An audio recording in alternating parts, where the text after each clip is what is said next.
महेश 4 साल बाद गांव आया।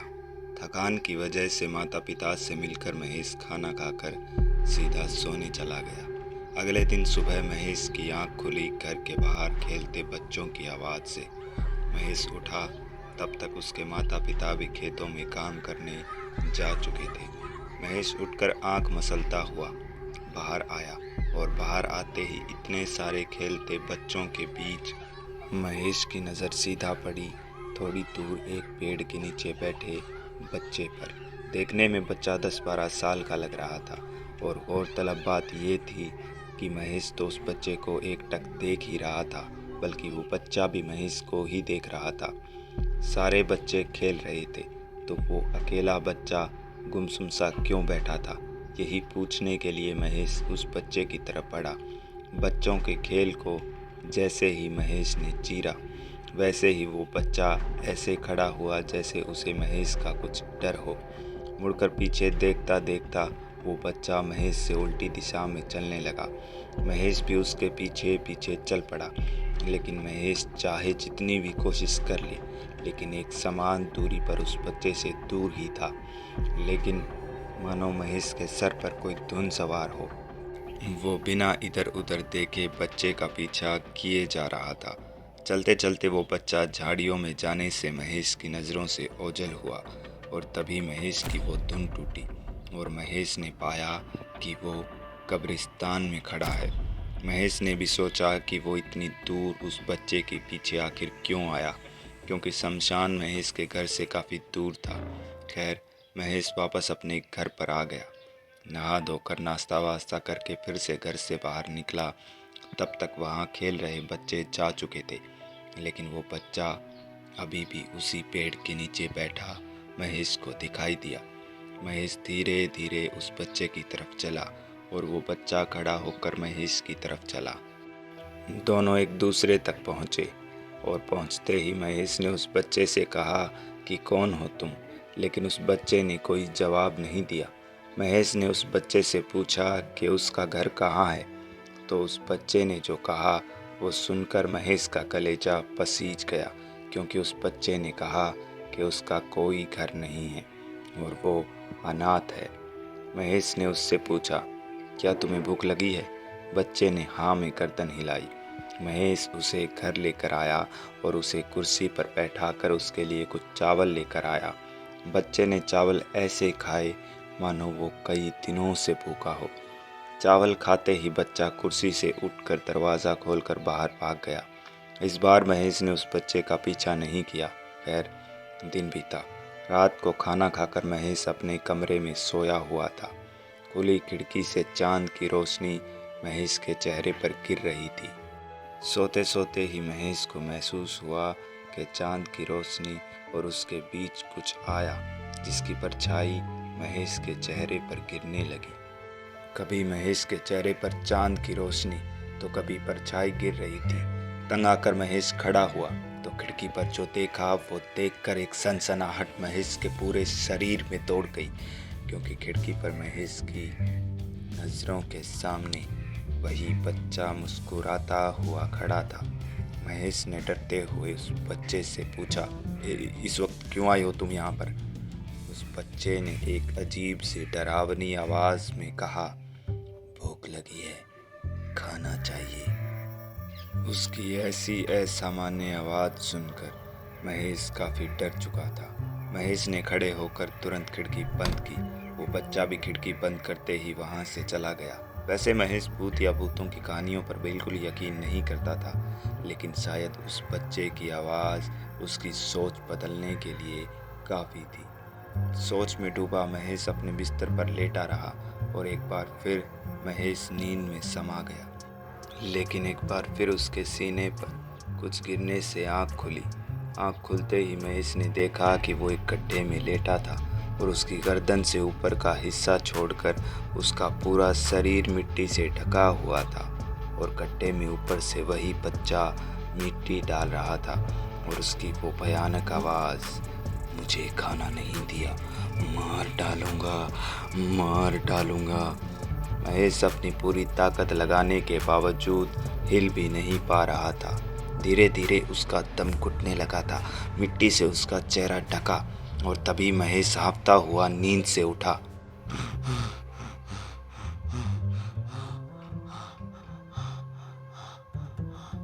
लेकिन उसके पूरे कमरे में और बिस्तर पर मिट्टी भरी पड़ी थी। हैरानी से महेश की आंखें फटने को हो गई।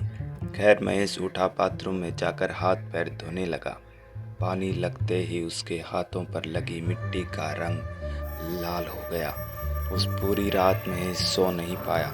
अगले दिन सुबह महेश ने ये बात अपने पिताजी को बताई तो उन्होंने ये बात सपना समझकर भूल जाने को कहा और अपने काम से महेश की माँ के साथ खेत में चले गए। कुछ ही देर बाद एक बार फिर महेश को बच्चों की खेलने की आवाज़ सुनाई दी। घर से बाहर निकलकर देखा तो सीधा महेश की नज़र खेलते बच्चों से दूर उस पेड़ पर पड़ी, जहाँ वही बच्चा जिसने महेश की नींद हराम कर रखी थी मुस्कुराता हुआ बैठा था। महेश उस बच्चे को नज़रअंदाज करके घर के अंदर जाने के लिए मुड़ा तो सामने कुर्सी पर वही बच्चा महेश को बैठा दिखाई दिया। पलटकर फिर से पेड़ की तरफ देखा तो अब उधर वो बच्चा खेलते बच्चों के बीच खड़ा था। पलटकर फिर से घर के अंदर देखा तो बच्चा कुर्सी पर वैसे का वैसा बैठा था। एक बार फिर पलटा तो बच्चा उससे केवल 10 कदम दूर खड़ा था, जिसकी आंखों की जगह अब सिर्फ गड्ढे थे। महेश की रगों में बहता खून जम सा गया। हिम्मत करके महेश घर में घुसा और दरवाज़ा बंद करके उस कुर्सी पर बैठे बच्चे के पास गया और उससे पूछा, क्यों मेरे पीछे पड़े हो? उस बच्चे ने जवाब दिया, मुझे खाना चाहिए। डरता क्या न करता, महेश ने तुरंत उस बच्चे को खाना प्लेट में ला कर दिया। बच्चे ने खाना खाया और वहाँ से चला गया। लेकिन अगले दिन जब महेश के माता पिता रवाना हो चुके थे, दरवाजे पर हो रही लगातार दस्तक के चलते महेश अपने बिस्तर से उठा, दरवाज़ा खोला और जैसे ही दरवाज़ा खुला तो सामने वही शैतान बच्चा अपनी डरावनी मुस्कान के साथ खड़ा था। उसे देखकर दरवाज़ा खुला ही छोड़कर महेश अंदर आया और पीछे पीछे वो बच्चा भी अंदर आकर उसी कुर्सी पर बैठ गया। बिना कुछ बोले महेश अंदर गया और प्लेट में चावल डालकर उस बच्चे के लिए लेकर आया। ऐसा करीबन 1 महीने तक चला। जब भी महेश घर में अकेला होता, वो बच्चा चुपचाप महेश के घर आता और खाना खाकर चला जाता। महेश ने इस सब से तंग आकर वापस शहर जाने का विचार बनाया और इसी विचार के साथ अपना सामान बांधकर बिना किसी को बताए घर से निकला और गांव के बस अड्डे पर जाकर बस पकड़ी और एक पूरी खाली सीट की खिड़की वाली सीट पर बैठ गया। बैठे बैठे ही महेश ने देखा कि कैबिन से बाहर निकलकर कंडक्टर महेश से पहले बैठी सारी सवारियों को नज़रअंदाज करके सीधा महेश के पास आया और उससे पूछा कि कहाँ की टिकट काटूं। महेश ने जेब टटोलकर एक नोट निकालकर कंडक्टर के हाथ में रखा तो देखा उस कंडक्टर की हाथ की उंगलियां छोटी छोटी किसी बच्चे की तरह थी। हथेली से नजरें उठाकर कंडक्टर के चेहरे की तरफ जैसे ही महेश ने देखा,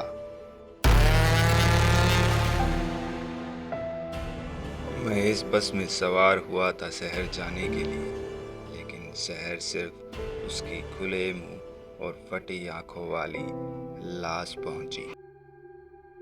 रोहित को आज 12 दिनों बाद हॉस्पिटल से डिस्चार्ज किया गया।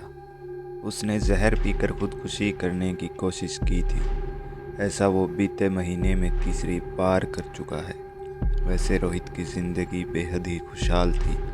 उसके पास घर बार, बीवी, बच्चे, माता पिता और सेटल जॉब वगैरह वगैरह जो एक इंसान को चाहिए वो सब कुछ था रोहित के पास।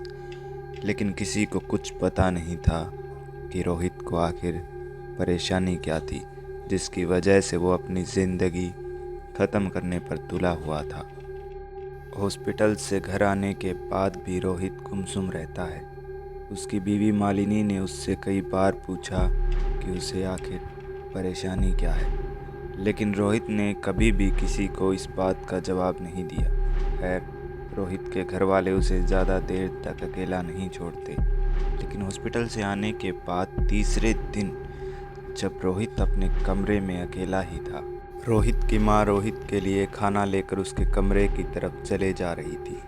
लेकिन जैसे ही रोहित की माँ उसके कमरे के दरवाजे पर पहुंची तो उसने सुना कि रोहित अंदर एक बड़ी ही धीमी आवाज़ में किसी से बातें कर रहा है। रोहित की माँ ये तो सुन पा रही थी कि अंदर कुछ बातचीत चल रही है, लेकिन आवाज़ इतनी धीमी थी कि बातें आखिर किस से और क्या हो रही है ये सुन पाना रोहित की माँ के लिए बेहद मुश्किल था। रोहित की माँ ने हाथ में थाली लिए ही दरवाजे पर कान लगाया और कान लगाते के साथ ही वो आवाज़ शांत हो गई और दरवाजे से कान हटाते के साथ ही वो आवाज़ फिर शुरू हुई।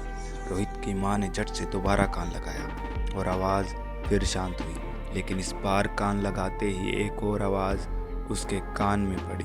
रोहित की माँ ने झट से दरवाज़ा खोला और कमरे का नज़ारा देख उसकी आंखें 2 से 4 हो गई, क्योंकि पूरे कमरे में रोहित के अलावा कोई नहीं था और रोहित पलंग से नीचे पैर लटकाकर अपने पैरों को जोर से हिलाता हुआ बैठा था। रोहित को ऐसा बैठा देख रोहित की माँ डर चुकी थी, लेकिन अपना डर छुपाकर उसने रोहित को खाना खिलाया। बाद में ये बात उसने मालिनी को बताई तो उसने कहा कि आपको वहम हुआ है, लेकिन रोहित की माँ को पता था, क्योंकि उसने अपने कानों से कमरे में खुशबुसाहट की आवाज़ सुनी थी। रोहित की माँ अपने पति यानी रोहित के पिता के पास गई और उन्हें ये सब बताया, लेकिन न जाने उन दोनों के बीच ऐसी क्या बात हुई कि रोहित के पिताजी खड़े होकर चिल्लाते हुए अपने दोनों हाथ ऊपर करके मेन दरवाजे की तरफ भागने लगे। चिल्लाने की आवाज़ सुनकर मालिनी और रोहित अपने कमरे से निकल आए, लेकिन तब तक पिताजी दरवाज़ा खोलकर बाहर जा चुके थे और उनके पीछे रोहित की माँ और फिर पीछे पीछे रोहित और मालिनी। रोहित चिल्लाता रहा, रुक जाओ पिताजी। शायद रोहित जानता था कि उसके पिताजी क्या करने वाले हैं। और मालिनी, रोहित और रोहित की माँ के नज़रों के सामने रोहित के पिताजी ने सड़क पर आती स्कूल बस के आगे छलांग लगा दी। बस से टकराकर रोहित के पिताजी सड़क पर घसीट खाते हुए काफ़ी दूर जाकर गिरे। उसी बस से रोहित का 10 साल का लड़का आरव उतरा। रोहित भागा अपने पिताजी की ओर, उनको उठाकर जैसे तैसे गाड़ी में डालकर हॉस्पिटल के लिए निकला और मालिनी ने संभाला आरव को और रोहित की माँ वहीं बेहोश होकर गिर पड़ी। रोहित हॉस्पिटल पहुंचा तो इतनी देर में उसके पिताजी दम तोड़ चुके थे। पीछे पीछे एम्बुलेंस में रोहित की माँ को लाया गया। सदमे की वजह से रोहित की माँ बेहोश हो चुकी थी। रोहित ने अभी तक किसी को नहीं बताया था कि उसके पिता की मौत हो चुकी है। वैसे भी सारी पेपर फॉर्मेलिटी के बाद ही रोहित को लाश मिलने वाली थी। रोहित अपनी माँ के पास बैठा था जब उसे 1 घंटे बाद होश आया। रोहित बस यही सोचे जा रहा था कि वो अपनी माँ को अपने पिता की मौत की खबर कैसे देगा। तभी नर्स ने एक पर्ची रोहित के हाथ में देकर उसे दवाइयाँ लाने को कहा। रोहित दवाइयाँ लाने के लिए कमरे से बाहर चला गया और डिस्पेंसरी के पास पहुंचने ही वाला था कि उसके पास एक नोटिफिकेशन आया। रोहित ने फ़ोन निकाल कर देखा तो एक मैसेज आया था जिसमें लिखा था, माँ कमरे में अकेली है। रोहित का ये मैसेज पढ़कर होश उड़ चुके थे। वो उल्टे पैर भागा अपनी माँ के कमरे की तरफ। दरवाज़ा खोलकर जैसे ही कमरे में दाखिल हुआ तो कमरे का नज़ारा देख उसकी रगों में खून जम चुका था, क्योंकि अभी अभी जिस बेड पर वो अपनी माँ को छोड़कर गया था उस बेड पर ही नहीं बल्कि पूरे कमरे में कोई नहीं था। बस 5th फ्लोर पर बने उस कमरे की खिड़की हवा में लहराती हुई रोहित को दिखाई दी।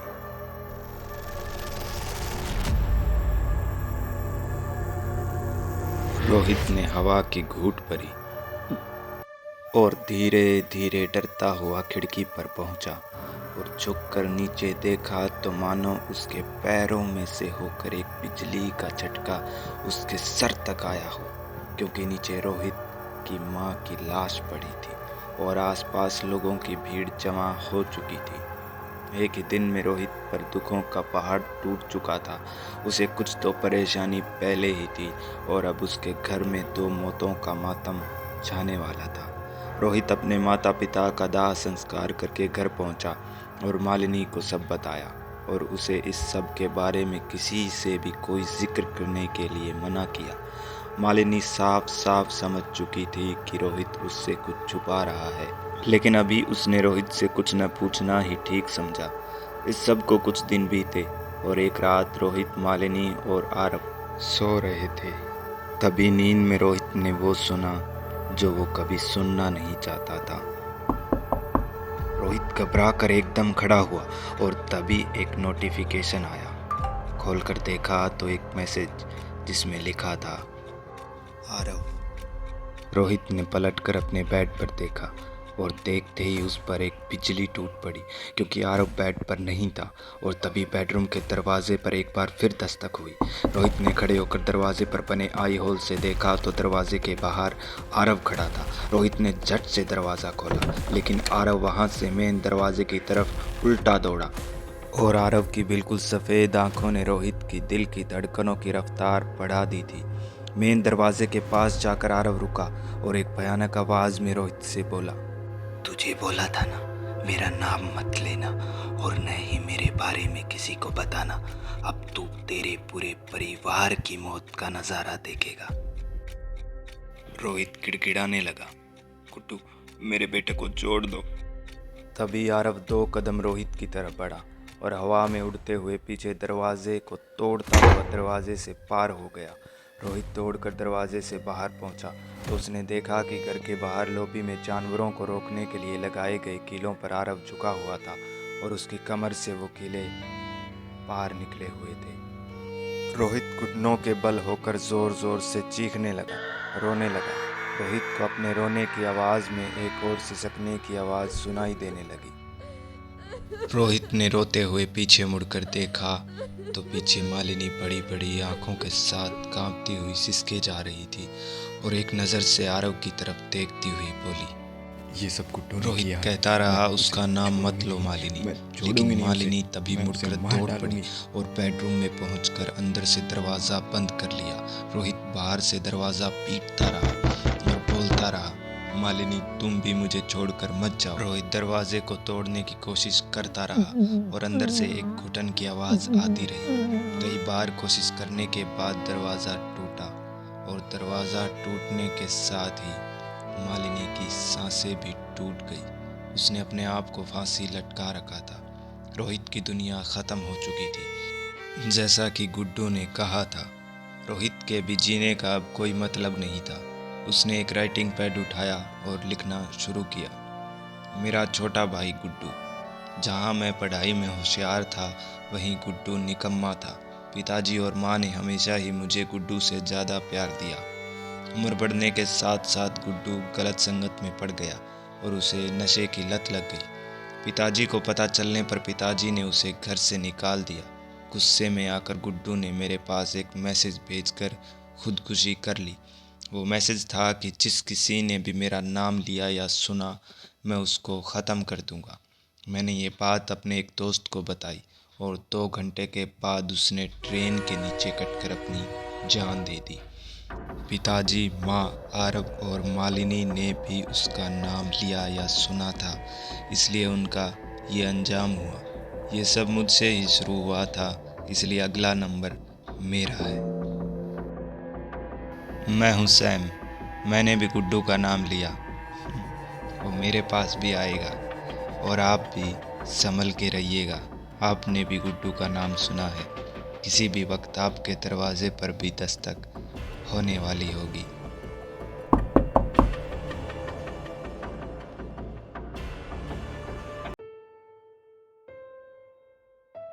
इंदर अपने ऑफिस से छुट्टी करके देर रात सड़क पर टहलते हुए घर जा रहा था।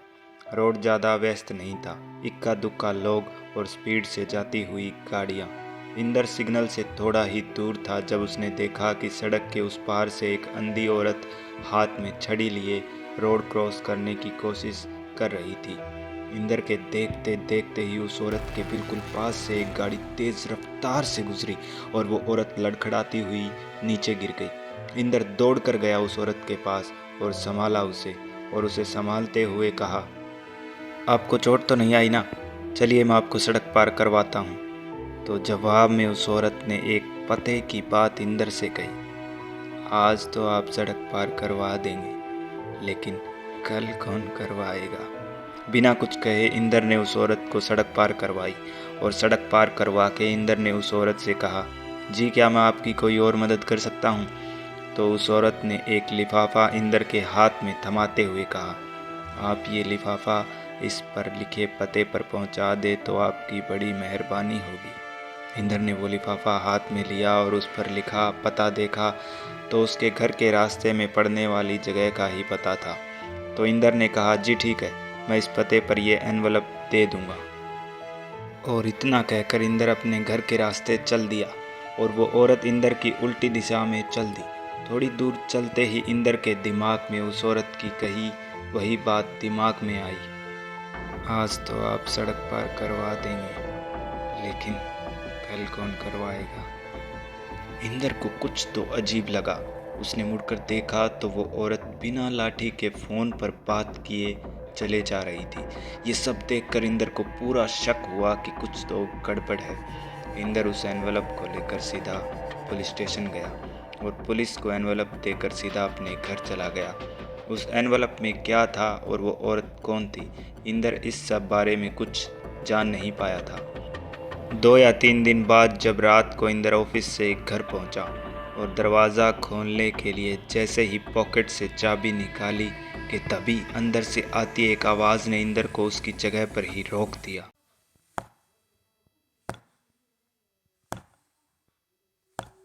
इंदर ने धीरे से दरवाज़ा खोला और दरवाज़ा खुलने के साथ ही वो आवाज़ भी शांत हो गई।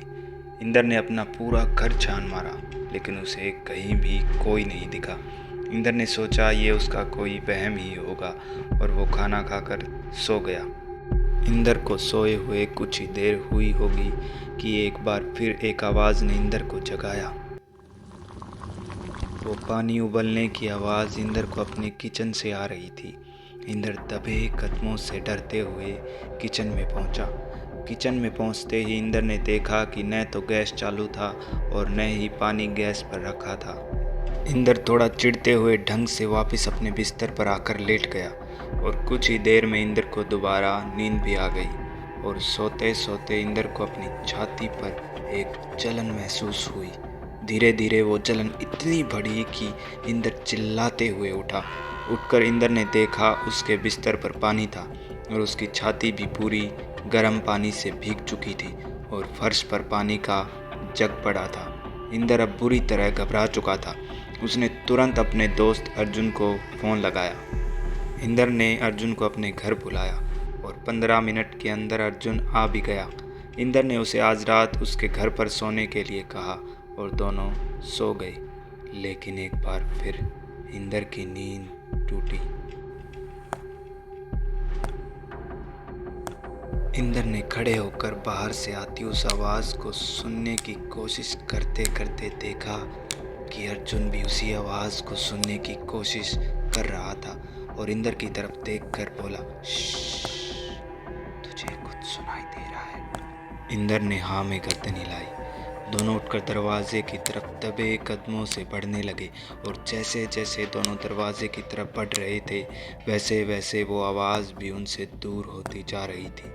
अर्जुन ने धीरे से कमरे का दरवाज़ा खोला तो वो आवाज़ अब मेन दरवाजे के बाहर से आने लगी। इंदर ने धीरे से मेन दरवाजे पर जाकर दरवाज़ा खोला तो वो आवाज़ एक बार फिर से शांत हो गई। इंदर ने बाहर निकलकर इधर उधर झांक कर देखा, लेकिन बाहर उसे कोई दिखाई नहीं दिया। मेन दरवाज़ा बंद करके जैसे ही इंदर और अर्जुन पलटे तो जो उन्होंने देखा वो देखकर दोनों की आंखें फटी की फटी रह गई, क्योंकि पूरे घर का सामान बुरी तरह बिखरा पड़ा था, ऐसा जैसे वहाँ कोई जानवर घुसा हो। इंदर और अर्जुन तुरंत घर से बाहर निकल गए। इंदर ने घर को ताला लगाया और दोनों अर्जुन के घर चले गए। इंदर पूरी रात अर्जुन के घर पर यही सोचता रहा कि उसके साथ आखिर ये सब हो क्या रहा है। सुबह सूरज की पहली किरण के साथ ही इंदर अपने घर गया। दरवाजे पर लगा ताला खोला और अंदर जाकर देखा कि जो घर रात को बिल्कुल बिखरा पड़ा था वही घर अब बिल्कुल इंसान के घर जैसा साफ सुथरा सजा धजा था। इंदर ने तुरंत अर्जुन को फ़ोन लगाया और उससे कहा, भाई हमने मेरे घर में रात में सारा सामान बिखरा देखा था ना, लेकिन अब पूरा घर बिल्कुल सही है।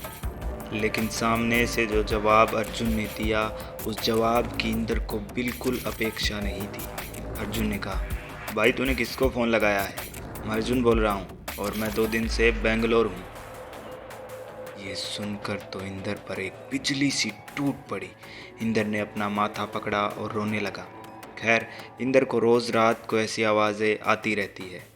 एक रात जब इंदर ऑफिस से घर जा रहा था, तब इंदर को रास्ते पर सामने से एक बाबा आते दिखाई दिए।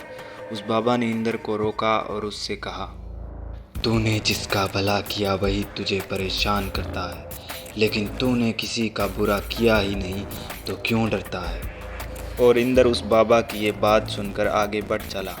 4 कदम चलते ही इंदर के दिमाग में आया कि सही तो कह रहे हैं ये बाबा, मैं क्यों डरूं? मैंने तो किसी का बुरा किया ही नहीं। तभी इंदर के दिमाग में एक और बात आई, आज तो रास्ता पार तुम करवा दोगे, लेकिन कल कौन करवाएगा? इंदर दौड़ कर गया पुलिस स्टेशन और वहां जाकर उसे पता लगा कि जो एनवलप इंदर ने थाने में दिया था, उसके अंदर एक चिट्ठी थी और उस पर लिखा था, आज के लिए ये आखिरी है। और उस पर लिखा पता किसी मीट शॉप का था। छानबीन के बाद पता लगा उस मीट शॉप में बड़े बड़े फ्रीजर्स में कई लोगों की लाशें थी। ये बहुत बड़ा रैकेट था जो इंसानी अंग बेचता था और वो अंधी होने की एक्टिंग करने वाली औरत पूछताछ के दौरान मारी गई। और आजकल कभी इंदर की खिड़की पर कभी दरवाजे पर दस्तक देती रहती है। इंदर ने अपनी सारी तकलीफ़ों को अपनी किस्मत समझकर स्वीकार लिया है और आज तक उसने शादी नहीं की, यही सोचकर कि उसकी वजह से किसी और की ज़िंदगी ख़राब ना हो। इसी शहर में थोड़ी दूर कमल नुक्कड़ पर खड़ा सिगरेट पी रहा है और उसके सामने सड़क के उस पार से आते एक अंधे आदमी को बाइक वाले ने पास से गुजर कर गिरा दिया।